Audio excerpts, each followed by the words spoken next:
La Chambre des députés, la moitié sont bons à rien. Les autres sont prêts à tout. Un député a ouvert à Lomé 2 boutiques de rags, tenues stylées faites de pagnes traditionnelles tissées, et est à la recherche de jeunes pour tenir ses boutiques. L'initiative, il faut le reconnaître, est louable. Si tous les députés, les grands commis de l'État et les membres de la minorité pieuse qui ont pris en otage le pays depuis plus de 5 décennies, pouvaient mettre sur pied ces genres de structures et lancer des avis de recrutement, le pays aurait fait un grand pas dans la résolution du problème de chômage qui touche de plein fouet la jeunesse togolaise.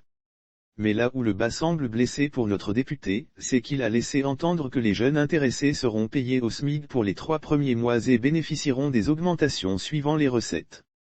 Problème, le SMIC au Togo est dérisoire et reste bloqué à 35 000 FCFA, le plus faible dans la région ouest africaine.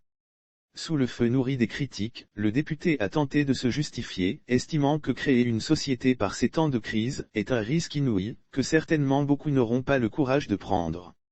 Mais au même moment où le député veut payer ses employés au SMIC, il se plaint que le parlementaire togolais ne soit pas suffisamment bien payé, comparativement aux autres pays de la région et souhaite donc une revalorisation des indemnités des élus qui s'établissent à 1 300 000 FCFA, soit 37 fois le SMIC. Sans oublier que le député en question qui est préside d'un groupe parlementaire bénéficie de plusieurs autres avantages. Quel travail d'exception font nos députés, nommés, dans cette assemblée monolithique pour exiger une revalorisation de l'indemnité parlementaire? C'est la question qui cristallise les débats.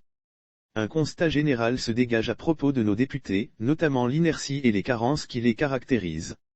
De plus, ils semblent à des années-lumière des réalités quotidiennes auxquelles sont confrontées les populations. Les députés votent les lois et contrôlent l'action du gouvernement. Mais ceux de la 6e législature ont cette manie de voter systématiquement avec une facilité déconcertante tous les projets de loi que leur soumet le gouvernement. On les a vus à l'œuvre, depuis la survenue de la pandémie du coronavirus, prolonger indéfiniment l'état d'urgence sanitaire. Le comble, ils se sont même permis de rallonger l'état d'urgence sanitaire de 12 mois alors que le gouvernement en demandait 6. En juin 2020, alors que la Covid-19 faisait ravage et que tout le monde était préoccupé et inquiet du climat d'insécurité qui régnait dans le pays, avec des violences et des assassinats liés à la mise en œuvre de l'état d'urgence sanitaire et du couvre-feu, tout ce que les députés avaient trouvé à faire, a été de voter un texte portant sur l'utilisation du nucléaire au Togo. On se rappelle également qu'à leur nomination, le premier fait d'armes des députés a été de restreindre les libertés publiques et d'interdire les manifestations sous prétexte de menaces sécuritaires. Par contre, on n'a jamais vu les élus introduire des propositions de loi, ni interpeller les ministres, déposer des motions de censure, etc.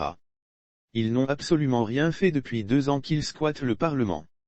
Le phénomène de la vie chère, l'instauration de diverses taxes, l'augmentation du prix des produits pétroliers et du ciment, la situation de délabrement dans laquelle se trouvent les structures sanitaires publiques et les écoles, le chômage des jeunes, les scandales de détournement, etc. ne semblent pas intéresser les députés.